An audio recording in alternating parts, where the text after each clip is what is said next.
الحمد لله نحمده ونستعينه ونستغفره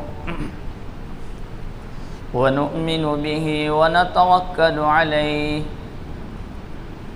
ونعوذ بالله من شرور أنفسنا ومن سيئات أعمالنا من يهده الله فلا مضل له ومن يضلله فلا هادي له ونشهد أن لا إله إلا الله وحده لا شريك له ونشهد أن سيدنا ومولانا محمدا عبده ورسوله صلى الله تعالى عليه وعلى آله وأصحابه وسلم تسليما كثيرا كثيرا وداعيا إلى الله بإذنه وسراجا منيرا أما بعد فأعوذ بالله من الشيطان الرجيم بسم الله الرحمن الرحيم إن الله يأمر بالعدل والإحسان وإيتاء ذي القربى وينهى عن الفحشاء والمنكر والبغي يعظكم لعلكم تذكرون صدق الله مولانا العظيم قال الله تبارك وتعالى في شان حبيبه إن الله وملائكته يصلون على النبي يا أيها الذين آمنوا صلوا عليه وسلموا تسليما اللهم صل على سيدنا محمد وعلى آل سيدنا محمد وبارک وسلم۔ قابل صد تکریم معزز بزرگان محترم اور عزیز ساتھیو، جس آیت کریمہ کو میں نے آپ حضرات کے سامنے خطبے میں پڑھا، وہ آیت کریمہ ہر جمعہ میں خطیب خطبے میں پڑھتا ہے۔ حضرت عمر ابن عبدالعزیز رحمۃ اللہ علیہ نے اپنے زمانے خلافت میں تمام لوگوں کے نام یہ خط بھیجا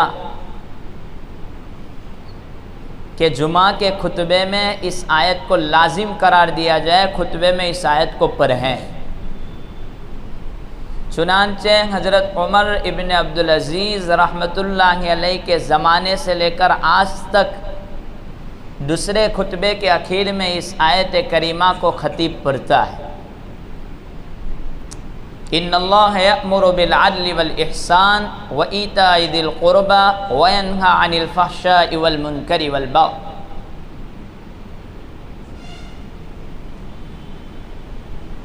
اقسم ابن صیفی یہ قبیلہ بنو تمیم کے سردار تھے، ایک بہت تجربہ کار آدمی تھے، ایک ماہر آدمی تھے۔ اقسم ابن صیفی ان کے سردار تھے، ان کے لیڈر تھے۔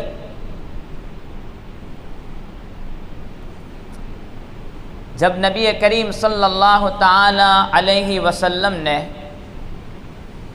نبوت کا اعلان فرمایا، اپنے آپ کو نبی ظاہر کیا کہ میں اللہ کا نبی ہوں، تو اقسم ابن صیفی انہوں نے سوچا کہ چلو میں نبی کی ملاقات کرتا ہوں، ان کے حالات دیکھتا ہوں وہ کیسے ہیں۔ اور اقسم ابن صیفی جو سردار تھے، ان کی قوم انہیں بہت پسند کرتی تھی، بڑی چاہت تھی ان کی قوم میں۔ اقسم ابن صیفی رحمۃ اللہ علیہ نے جب ارادہ کیا تو قوم نے کہا کہ آپ کا جانا مناسب نہیں ہے، پہلے ہم وہاں کچھ آدمیوں کو بھیجتے ہیں، حالات تفتیش کرتے ہیں، حالات کو دیکھتے ہیں، اس کے بعد آپ وہاں چلے جانا۔ چنانچہ لوگوں کے مشورے کے مطابق یہ بات طے پائی کہ چند لوگ وہاں جائیں گے اور محمد صلی اللہ تعالی علیہ وسلم کے حالات دریافت کریں گے، اس کے بعد وہ رپورٹ یہاں کہیں گے، اس کے بعد فیصلہ ہوگا۔ چنانچہ 2 آدمیوں کو نبی کریم صلی اللہ تعالی علیہ وسلم کے پاس بھیجا گیا۔ 2 آدمیوں نے وہاں جا کر کے 2 سوال رسول اکرم صلی اللہ تعالی علیہ وسلم سے کیے، من انت وما انت۔ یہ 2 سوال کیے کہ من انت، آپ کون ہے، وما انت، اور آپ کی حالت کیا ہے، آپ کی کیفیت کیا ہے، آپ کا میسج کیا ہے۔ رسول اکرم صلی اللہ تعالی علیہ وسلم نے پہلے سوال کے جواب میں فرمایا من انت کا جواب کہ میں محمد ابن عبداللہ ہوں، اور دوسرے سوال کا جواب وما انت، آپ کی کیفیت کیا ہے، آپ کہنا کیا چاہتے ہیں۔ اس سوال کے جواب میں رسول اکرم صلی اللہ تعالی علیہ وسلم نے فرمایا کہ میں اللہ کا بندہ اور اس کا پیغمبر ہوں، میسنجر ہوں۔ اور پھر رسول اکرم صلی اللہ تعالی علیہ وسلم نے یہ آیت کریمہ جو ہر جمعہ خطیب خطبے میں پڑھتا ہے، اس آیت کو تلاوت کی، ان اللہ یأمر بالعدل والاحسان وایتاء ذی القربى وینہی عن الفحشاء والمنکر والبغی یعظکم لعلکم تذکرون، کہ بے شک اللہ تبارک و تعالی حکم کرتے ہیں تم کو عدل کا، انصاف کا، احسان کا، وایتاء ذی القربى، اور رشتہ داروں کو دینے دلانے کا، وینہی عن الفحشاء، اور وہ روکتا ہے بے حیائی سے، والمنکر، اور نامناسب باتوں سے، یعظکم لعلکم تذکرون، وہ رب تم کو نصیحت کرتا ہے اس لیے کہ تم نصیحتوں کو یاد رکھو۔ یہ بات ان لوگوں کے سامنے یہ آیت جب رسول اکرم صلی اللہ تعالی علیہ وسلم نے پڑھی تو ان لوگوں نے کہا کہ اللہ کے رسول اس آیت کو دہرائیے، پھر سے پڑھ کر کے بتلائیے۔ تو رسول اکرم صلی اللہ تعالی علیہ وسلم نے پھر اسی آیت کی تلاوت کی تو ان لوگوں کے دل میں یہ آیت بیٹھ گئی۔ اب یہ جو 2 آدمی اقسم ابن سیفی قبیلے بنو تمیم کے سردار کے نمائندے تھے، وہ دونوں یہ میسیج لے کر کے جب اقسم ابن سیفی کے پاس پہنچے تو اب رپورٹ دے رہے ہیں۔ پہلے نمبر پر کہہ رہے ہیں کہ بادشاہ آپ نے ہمیں بھیجا تھا کہ جاؤ رپورٹ لے کر کے آؤ، تو ہم نے نبی کا جس نے دعویٰ کیا ان کے خاندان کی تفتیش کی تو خاندان تو بڑا اعلیٰ ہے، محمد بن عبداللہ بڑے اونچے نسب سے ان کا تعلق ہے۔ رہی بات دینی تعلیم کی تو یہ آیت کریمہ انہوں نے ہم کو پڑھ کر کے سنائی۔ جب یہ آیت کریمہ اقسم ابن سیفی اس کے سامنے جب پڑھی گئی تو اس بندے نے کہا یہ جو بھی نبی ہے وہ بھلائی کی تعلیم دیتا ہے، برائی سے روکتا ہے، بڑا اچھا نبی ہے، آپ لوگوں کو بھی چاہیے کہ آپ ان کے ہاتھوں میں ہاتھ دے دو، ان کی قیادت کو تسلیم کر لو اور جلدی کرو، پیچھے نہ رہو۔ چنانچہ اقسم ابن سیفی یہ اپنی قوم کو لے کر کے اسلام قبول کرنے کے لیے نکلا، اور بیچ راستے میں اقسم ابن سیفی کا انتقال ہو چکا، زندگی نے وفا نہیں کی، لیکن جاتے جاتے وہ وصیت کر کے گئے اقسم ابن سیفی کہ آپ لوگ محمد صلی اللہ تعالی علیہ وسلم کے ہاتھوں اسلام قبول کر لینا۔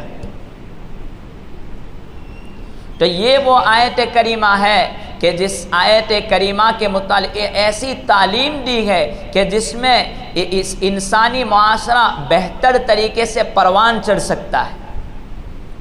حضرت عثمان ابن مظعون رضی اللہ تعالی عنہ وہ فرماتے ہیں کہ میری دوستی رسول پاک صلی اللہ تعالی علیہ وسلم سے تو اس سرما حضوری میں نے اسلام کو قبول کر لیا، کہ اگر نہیں قبول کروں گا تو ایک شرم کی بات ہے، تو شرما شرمی میں اوپر کلمہ پڑھ لیا۔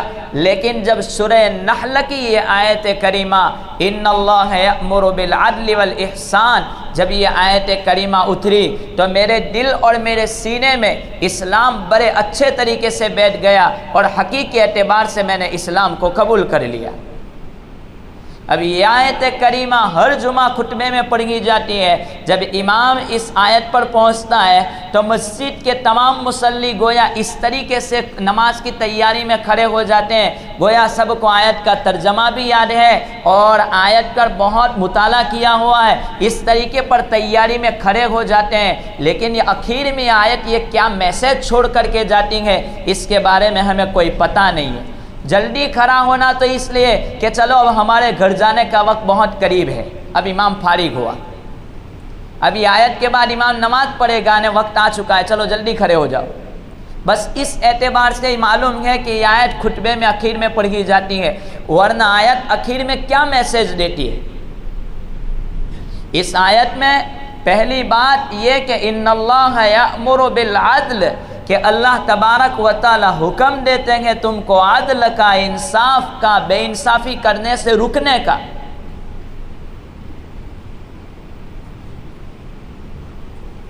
حضرت سفیان ابن عیینہ سے پوچھا گیا کہ عدل کس کو کہا جاتا ہے، انصاف کس کو کہتے ہیں، انصاف کی تعریف کیا ہے؟ تو سفیان ابن عیینہ نے کہا کہ انصاف کہتے ہیں کہ آدمی کی باطنی زندگی اس کی ظاہری زندگی کے مطابق ہو جائے، ایسا نہیں کہ باہر تو وہ بہت اچھا پھرے اور اندرونی اعتبار سے وہ لوگوں کو دھوکہ دینے کا دل رکھتا ہو۔ سفیان ابن عیینہ کہتے ہیں کہ یہ انصاف والی زندگی نہیں ہے، عدل اس کو نہیں کہا جا سکتا۔ محمد بن کعب القرظی رحمۃ اللہ علیہ، حضرت عمر ابن عبدالعزیز رحمۃ اللہ علیہ نے وہ کہتے ہیں کہ مجھے عمر بن عبدالعزیز رحمۃ اللہ علیہ نے بلایا اور بلا کر کے پوچھا کہ عدل کی تعریف کرو، عدل کس کو کہتے ہیں؟ تو انہوں نے کہا کہ آدمی اپنے سے چھوٹوں پر ایسا معاملہ کرے جیسے کہ ایک باپ اپنی اولاد کے ساتھ معاملہ کرتا ہے، اور آدمی اپنے سے بڑوں کے ساتھ وہ معاملہ کرے جیسا کہ ایک چھوٹا اپنے باپ کے ساتھ معاملہ کرتا ہے، اور آدمی اپنے ہم عمر دوستوں کے ساتھ بے تکلفانہ رہیں، اور چوتھے نمبر پر حکم دیا کہ اپنی عورتوں کے ساتھ نرمی کا معاملہ کریں، یہ انصاف ہے۔ اس لیے کہ دنیا میں فسادات اسی کے ہیں کہ کوئی بھی اپنے سے بڑا کسی کو ماننے کے لیے تیار نہیں ہے، اور بڑا کو چھوٹوں پر رحم کرنے کے لیے تیار نہیں ہے، ہر ایک دوسرے کا ظالم بنا بیٹھا ہے۔ عدل کی تعریف یہی ہے کہ بڑا چھوٹے پر رحم کرے اور چھوٹا بڑے کو اپنے باپ کے مرتبے پر رکھیں، اور ساتھی اپنے ساتھی کے ساتھ بے تکلفانہ رہے، اس لیے کہ آدمی کے اوپر کبھی غم سوار ہو جاتے ہیں، کبھی کوئی تکلیف اور دکھ کی بات آتی ہے تو اپنے ساتھی کے پاس وہ اپنا دکھ رکھیں تاکہ اس کا دکھ دور ہو سکے، اور اپنی عورتوں پر ظلم نہ کیا کریں۔ رسول اکرم صلی اللہ تعالی علیہ وسلم نے ارشاد فرمایا کہ آخری وقت نصیحت کی وصیت کرتے ہیں اپنی امت کو کہ اپنی عورتوں کے بارے میں ڈرتے رہنا، اپنی عورتوں کے بارے میں ڈرتے رہنا، اپنی عورتوں کے بارے میں ڈرتے رہنا، ان کے اوپر ظلم نہ کرنا۔ یہ تعلیم دی رسول اکرم صلی اللہ تعالی علیہ وسلم نے۔ تو یہ قرآن کریم کی پہلی آیت عدل کی تعریف کرتی ہے۔ عدل یہ نہیں کہ آدمی بیجا اپنوں کی طرفداری کریں اور دشمن کے ساتھ دشمنی میں اس درجے پر پہنچ جاویں کہ پھر وہ یہ نہ دیکھیں کہ اب مجھے کیا کرنا ہے۔ حضرت عبداللہ ابن رواحہ رضی اللہ تعالی عنہ وہ ایک مرتبہ خیبر میں کچھ یہودی خیبر کے باغات میں کام کر رہے تھے، تو عبداللہ ابن رواحہ کو نبی کریم صلی اللہ تعالی علیہ وسلم نے بھیجا کہ جاؤ ان کے حالات دیکھو کہ وہ کس حالت میں ہیں، ان کی تفتیش کر کے آؤ، ان کے حالات کو دریافت کر کے آؤ۔ تو حضرت عبداللہ ابن رواحہ رضی اللہ تعالیٰ عنہ پہنچے یہودیوں کے پاس خیبر میں. وہاں جا کر کے دیکھا کہ عبداللہ ابن رواحہ ہمارے حالات تفتیش کرنے آئے ہیں. تو آج کل جیسا معاملہ چل رہا ہے کہ کس طرح ہوتا ہے کہ کچھ پیسے دے دیے جاویں تاکہ یہ ہمارے فیور میں لکھیں، ہمارے خلاف کوئی مسئلہ نہ لکھیں، ہمارے خلاف کوئی باتیں نہ لکھیں. تو انہوں نے کچھ رشوت دینے کا ارادہ کیا عبداللہ ابن رواحہ کو. تو حضرت عبداللہ ابن رواحہ رضی اللہ تعالیٰ عنہ نے فرمایا آپ بے فکر رہیے، میں ایسے آدمی کے پاس سے آیا ہوں، ایسے شخص کے پاس سے آیا ہوں جو مخلوق میں سب سے زیادہ مجھے محبوب ہے، وہ محمد صلی اللہ تعالی علیہ وسلم کی ذات گرامی ہے. اور آپ لوگوں کے پاس آیا ہوں، آپ لوگ مخلوق میں مجھے سب سے زیادہ خنزیر اور کتے سے بھی زیادہ برے نظر آتے ہیں. لیکن رہا انصاف کا معاملہ، تو انصاف کا معاملہ آپ سنیں کہ ایک ذرہ برابر ادھر ادھر نہیں ہوگا. مجھے رشوت دینے کی کوئی ضرورت نہیں ہے، جو حقیقت ہے وہی ہوگی. آپ کے خلاف میں کوئی نقصان نہیں کروں گا، بے انصافی نہیں کروں گا. اس وقت وہ یہودیوں نے کہا کہ آپ لوگوں کی وجہ سے آسمان اور زمین کا نظام قائم ہے، ورنہ آسمان اور زمین کا نظام درہم برہم ہو جاتا. یہ کیسی انصاف کی بات ہے کہ ان کا اتنا لادلا نبی ہے، پھر بھی وہ کہتے ہیں کہ جو حق ہے وہ حق ہوگا. میں بے انصافی کی بات نہیں کر سکتا اگرچہ آپ ہمارے دشمن ہیں. حضرت عمر رضی اللہ تعالیٰ عنہ کے زمانے خلافت میں ایک دیہاتی آدمی، ایک ذمی کہتے ہیں کہ مسلمانوں کے علاقوں میں مسلمانوں کی حکومت میں ٹیکس دے کر کے جو رہے غیر مسلم، اس کو ذمی کہا جاتا ہے. ایک ذمی آدمی اس وقت رہتا تھا، تو اس نے آ کر کے شکایت کی حضرت عمر سے کہ اللہ کے رسول، جو گورنر جس جگہ میں رہتا ہوں وہاں کا گورنر جو ہے سعید ابن ملک، وہ بندے نے میری زمین لے لی ہے اور وہ میری زمین دیتا نہیں ہے. آپ کوئی فیصلہ کر دیں. غیر مسلم تھا یہ بندہ جو شکایت لے کر کے آیا ہے، اور شکایت کر رہا ہے وقت کے گورنر کی کہ اس بندے نے ظلم کیا ہے. حضرت عمر رضی اللہ تعالیٰ عنہ نے خط لکھ کر کے اس خط کو موڑنے کے بعد کوئی رسی نہیں تھی، کوئی دھاگا نہیں تھا جس سے خط کو باندھا جاوے. تو حضرت عمر رضی اللہ تعالیٰ عنہ وقت کا خلیفہ ہے، دھاگا ڈھونڈ رہے ہیں کہ میں اس کو باندھ دوں، لیکن ملتا نہیں ہے. تو جس پر بیٹھے تھے اس بیٹھنے کی جگہ پر سے جو کپڑا تھا، اس کپڑے کا ایک دھاگا انہوں نے کھینچا اور کھینچ کر کے اس کاغذ کو باندھ دیا، لپیٹ دیا. اور لپیٹنے کے بعد کہا جاؤ سعید ابن ملک کو یہ خط میرا دے دینا. جب وہ خط لے کر کے وہاں جانے سے پہلے اپنے گھر پہنچا اور اپنے گھر کی عورتوں کو بتلا رہا ہے کہ یہ خط میں لے کر کے آیا ہوں. تو گھر کی عورتوں سے کہتا ہے کہ کیا اثر ہوگا اس خط کا، کہ ایسا بادشاہ ہے کہ اس بادشاہ کے پاس تو کاغذ موڑنے کے بعد اس کو بند کرنے کے لیے ایک دھاگا بھی نہیں ہے. ایسا امیر کا فیصلہ کون سن سکتا ہے؟ یہ خط لے کر کے میں نہیں جا سکتا. گھر کی عورتوں نے کہا آپ بے فکر رہیے، آپ یہ لے کر کے جائیے، جاؤ تو صحیح، کچھ بھی تو ہو سکتا ہے. چنانچہ جب وہ خط لے کر کے سعید ابن ملک کے پاس پہنچا ہے، اور پہنچنے کے بعد وہ خط جب سعید ابن ملک نے کھولا، لکھا کہ عمر ابن خطاب کی طرف سے یہ خط ہے. تو وہ لرزنے لگا، وہ کانپنے لگا، کہنے لگا کہ ساری کی ساری زمین تو لے لے. کہا کہ مجھے ساری زمین نہیں چاہیے، میرا جتنا حق ہے وہ مجھے چاہیے، وہ مجھے دے دو. تو وہ کہنے لگا نہیں، یہ ہے انصاف کہ مسلمان ہو کہ غیر مسلم ہو، اسلام نے یہ پہلے نمبر کی تعلیم دی ہے. ان اللہ یأمر بالعدل، تو حکم دیا کہ آدمی اپنوں کی بیجا طرفداری اور دشمنوں کے غلط فیصلہ نہ کیا کریں. یہ اسلامی تعلیم ہے. ایک طرف صحابہ کا عمل ہے اور ایک طرف آج ہمارا عمل ہے.